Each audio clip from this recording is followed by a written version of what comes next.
बच्चों, आज हम पढ़ेंगे कोलाइडल विलयन के घटक, अर्थात कोलाइडल विलयन किन घटकों या भागों से मिलकर बना होता है। तो कोलाइडल विलयन के दो घटक हैं। पहला है परिक्षिप्त प्रावस्था और दूसरा है परिक्षेपण माध्यम। तो जिस प्रकार से हमने विलयन पढ़ा था, विलयन भी दो घटकों से मिलकर बना होता है, विलेय और विलायक। तो जो पदार्थ कम मात्रा में होता है उसे विलेय कहते हैं, और जो पदार्थ अधिक मात्रा में होता है, अर्थात जो घटक अधिक मात्रा में होता है जिसमें विलेय घुला रहता है, वो होता है विलायक। तो उसी प्रकार परिक्षिप्त प्रावस्था विलेय पदार्थ की तरह का घटक है जो कोलाइडल रूप में रहता है, उसे परिक्षिप्त प्रावस्था कहते हैं। यानी जो कोलाइडल विलयन है उसमें जो विलेय पदार्थ वाला घटक होगा उसे हम कहेंगे परिक्षिप्त प्रावस्था। दूसरा है परिक्षेपण माध्यम। वह घटक जिसमें परिक्षिप्त प्रावस्था निलंबित रहता है उसे परिक्षेपण माध्यम कहते हैं। जिस प्रकार विलयन में विलायक होता है, यानी जो माध्यम होता है जैसे जल, तेल, जिसमें विलेय घुला हुआ होता है, तो वो माध्यम जो होता है वो क्या कहते हैं, विलायक कहते हैं। तो कोलाइडल विलयन में जो माध्यम होता है उसे हम कहते हैं परिक्षेपण माध्यम, जिसमें कि ये वाला घटक परिक्षिप्त प्रावस्था निलंबित रहता है, यानी उसमें घुला रहता है। तो दो घटक हो गए, परिक्षिप्त प्रावस्था जो विलेय की तरह का पदार्थ होता है, और जो परिक्षेपण माध्यम जो विलायक की तरह का पदार्थ होता है। अब इसका उदाहरण हम एक समझेंगे, कोहरा। कोहरा क्या है, एक कोलाइडल विलयन है, ठीक है। तो अब कोहरे में हम जो परिक्षिप्त प्रावस्था है, यानी जो विलेय अवस्था है, वो क्या है, द्रव है, और परिक्षेपण माध्यम या जिसे हम कहेंगे विलायक, वो क्या है, गैस है। तो कोहरा होता क्या है, वायु में जब जलवाष्प मिली होती है तो वायु क्या है, गैस है ना, तो वो हो गया परिक्षेपण माध्यम, और जलवाष्प हो गया द्रव, तो वो हो गया परिक्षिप्त प्रावस्था।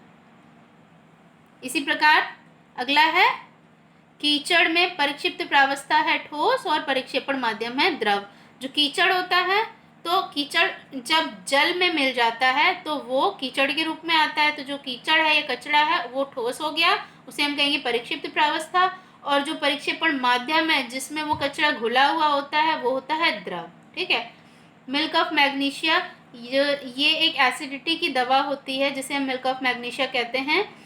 इसमें परिक्षिप्त प्रावस्था ठोस है और परिक्षेपण माध्यम द्रव है, यानी द्रव में वो ठोस घुला रहता है और वो एक कोलाइडल विलयन बना लेता है जिसे हम कहते हैं मिल्क ऑफ मैग्नीशिया। अब अगला टॉपिक है टिंडल प्रभाव। क्या है ये टिंडल प्रभाव, चलिए पढ़ते हैं।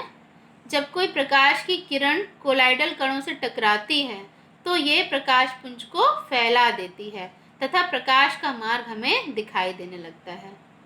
प्रकाश का कोलाइडल के कणों द्वारा फैलाना टिंडल प्रभाव कहलाता है। इस प्रभाव की खोज वैज्ञानिक जॉन टिंडल ने की थी, इसलिए इस घटना का नाम टिंडल प्रभाव पड़ा। टिंडल प्रभाव क्या होता है, जो कोलाइडल विलयन होते हैं, हमने पढ़ा बच्चों अभी, तो कोलाइडल विलयन जैसे कि दूध है, तो दूध में हम उसके घटकों को अलग अलग नहीं पहचान सकते, है ना। उसमें जो फैट है या मलाई है या पनीर है, वो हम दूध में और उसमें जो जल है उसको अलग अलग नहीं देख सकते। लेकिन जब हम उसको किसी विधि, अन्य विधियों द्वारा, अन्य तकनीकों द्वारा जब पृथक करते हैं, तब हम उसमें से पनीर या घी या मक्खन या जल को हम अलग कर पाते हैं।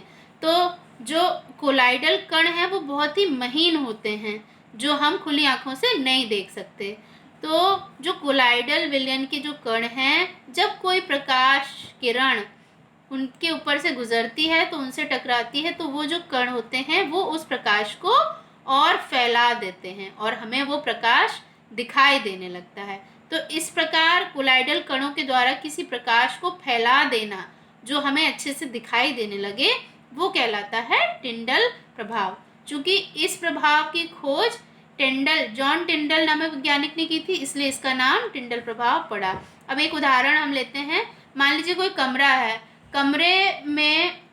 कमरे की दीवार पर कोई छेद है बड़ा सा, ठीक है, छोटा या बड़ा, तो उस छेद से अगर कोई धूप या रोशनी कमरे के अंदर प्रवेश कर रही है तो उस रोशनी में हमें धूल के कण साफ साफ दिखाई देते हैं, तैरते हुए दिखाई देते हैं। इस चीज़ को आपने कई बार अपने घरों में अनुभव किया होगा।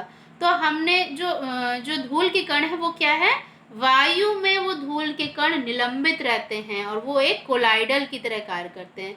तो जो धूल के कण हैं वो कोलाइडल कण की तरह कार्य करते हैं, जो उस प्रकाश को, जो प्रकाश उस छेद से आ रहा है उस प्रकाश को फैला देते हैं, जिससे हमें वो प्रकाश का मार्ग आसानी से दिखाई देता है। हम देख सकते हैं कि उस छेद से जो प्रकाश आ रहा है वो कितनी दूर तक, कहाँ तक फैला है।